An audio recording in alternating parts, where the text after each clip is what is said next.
Bismillahirrahmanirrahim. Assalamualaikum warahmatullahi wabarakatuh. Perkenalkan, saya Windri Ananda dengan NIM 10573117019 dari kelas akuntansi 19E, jurusan akuntansi, Fakultas Ekonomi dan Bisnis, Universitas Muhammadiyah Makassar.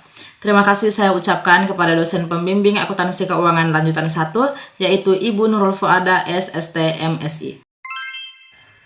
Baik, pada kali ini saya akan mempresentasikan materi konsolidasi pada anak perusahaan yang dimiliki kurang dari kepemilikan penuh. Namun sebelum kita masuk kepada contoh soal, kita perlu mengetahui apa sih konsolidasi itu dan apa maksud kurang dari kepemilikan penuh. Nah, konsolidasi adalah peleburan atau penggabungan dua atau lebih perusahaan menjadi perusahaan baru, di mana perusahaan baru yang terbentuk ini akan mengambil alih seluruh hak dan kewajiban dari setiap perusahaan yang dileburkan atau digabungkan.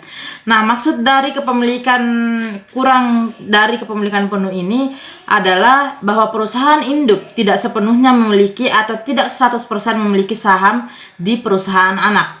Namun, perusahaan induk memiliki lebih dari 50% saham, namun kurang dari 100%. Karena kurang dari 100%, tentu pasti adanya pihak lain yang memiliki kepemilikan saham di perusahaan anak.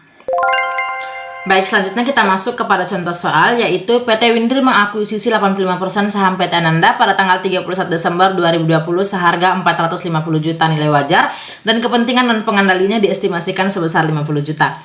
Nah, di sini sudah ada laporan posisi keuangan kedua perusahaan sebelum mereka melakukan konsolidasi.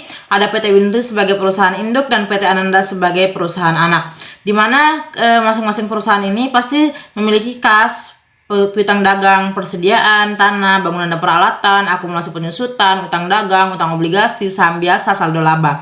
Nah, namun nilai dari semua aset dari PT Ananda atau perusahaan anak sama dengan nilai buku, kecuali ada beberapa aset yang hampir tidak sama dengan nilai buku, yaitu nilai wajar persediaannya pada tanggal kombinasi itu sebesar 105 juta, tanahnya 190 juta, dan bangunan dan peralatan itu sebesar 650 juta.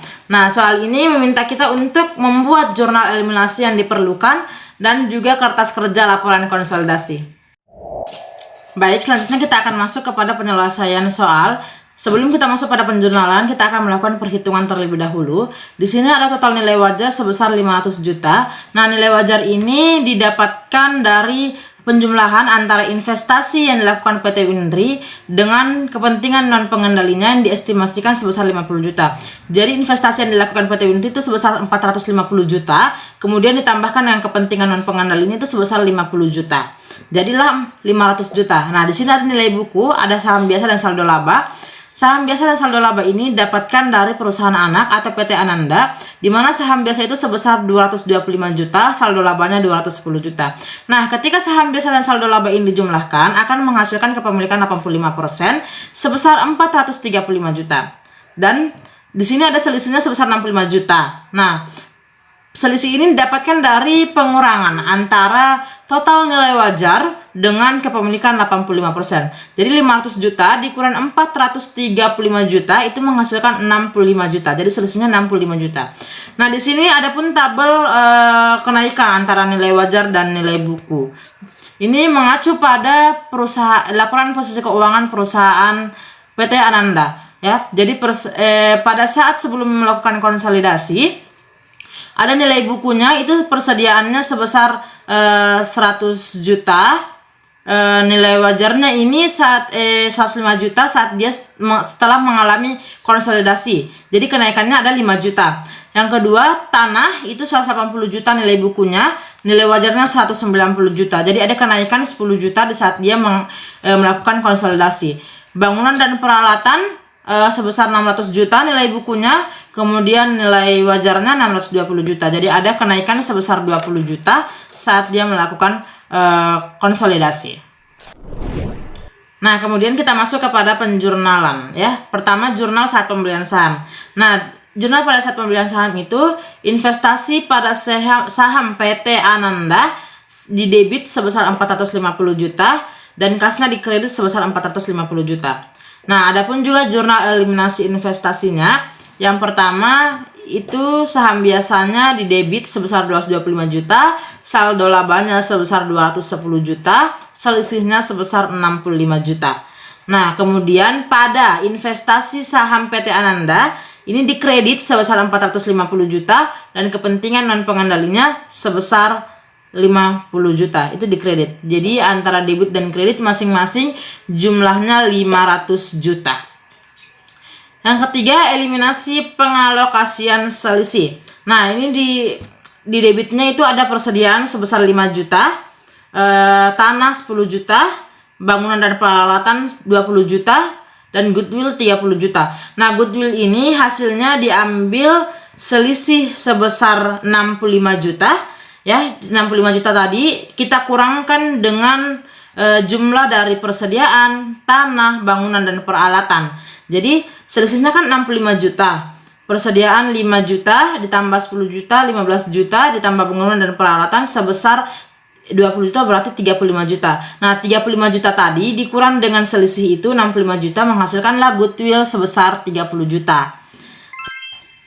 Nah, selanjutnya kita masuk pada kertas kerja laporan konsolidasi. Nah, di sini tuh sudah ada data-data kedua perusahaan, baik PT Windri dan PT Ananda. Nah, PT Windri ini memiliki kas sebesar 55 juta, piutang dagangnya 60 juta, persediaannya sebesar 150 juta, tanah 200 juta, bangunan dan peralatan 250 juta. Nah, investasinya pada saham PT Ananda itu 450 juta. Dari total debitnya itu 1.665 juta. Dan adapun akumulasi penyusutannya sebesar 375 juta, utang dagangnya sebesar 200 juta, utang obligasi 250 juta, saham biasa 500 juta, saldo laba 340 juta. Dari totalnya itu sebesar 1.665 juta. Sama dengan total debitnya, jadi balance ya. Kemudian ada PT Ananda itu kasnya 50 juta, piutang dagangnya 55 juta, persediaannya 100 juta, tanah 180 juta, bangunan dan peralatannya sebesar 600 juta. Maka total debitnya 985 juta. Kemudian akumulasi penyusutannya sebesar 300 juta, utang dagangnya sebesar 100 juta, utang obligasi sebesar 150 juta, saham biasa sebesar 225 juta, saldo laba 210 juta. Maka totalnya juga sama dengan total debitnya 985 juta. Artinya balance. Kemudian ada tabel selisih. Nah, tabel selisih ini ada debit dan kredit. Nah, tabel selisih ini mengacu pada jurnal eliminasi selisih tadi. Tadi seperti persediaan, tanah, bangunan, dan peralatan. Itu ditempatkan di debit. Jadi persediaan sebesar 5 juta, tanah sebesar 10 juta, bangunan dan peralatan sebesar 20 juta, itu ditempatkan di debit. Kemudian investasi pada saham PT Ananda itu ditempatkan di kredit sebesar 450 juta. Kemudian selisihnya itu ditempatkan debit dan kredit sebesar 65 juta. Kemudian goodwillnya ditempatkan debit sebesar 30 juta. Nah, kemudian saham biasanya itu ditempatkan di debit sebesar 225 juta. Kemudian saldo labanya ditempatkan debit juga sebesar 210 juta. Dan kepentingan non pengendalinya ditempatkan di kredit sebesar 50 juta. Nah, jika ditotal secara keseluruhan baik debit maupun kredit, kita akan lihat apakah balance atau tidak. Nah, di sini debit menghasilkan setelah ditotal secara keseluruhan maka akan menghasilkan 565 juta. Nah, kredit juga begitu sama 565 juta. Artinya keduanya balance. Nah, selanjutnya kita masuk kepada tabel konsolidasi. Nah, di sini tuh penjumlahan antara PT Windri dan PT Ananda. Jadi pada kas itu 55 juta ditambah 50 juta itu sebesar 105 juta. Nah, begitupun selanjutnya piutang dagang 115 juta, persediaan 225 juta, tanahnya sebesar 390 juta, bangunan dan peralatannya sebesar 1.370 juta. Nah, kemudian investasi pada saham PT Ananda ini nol ya, karena PT Windri debit dan kemudian dikredit 450 juta jadi nol.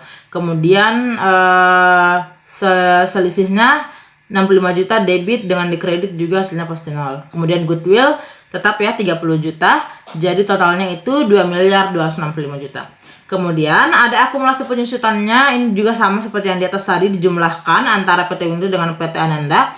Itu ada akumulasi penyusutan sebesar 675 juta, utang dagang sebesar 300 juta, utang obligasi sebesar 400 juta, saham biasanya 500 juta ya, karena ini tadi debit dengan kredit dikurang ya, 225 juta dengan 225 juta jadi sisa 500 juta.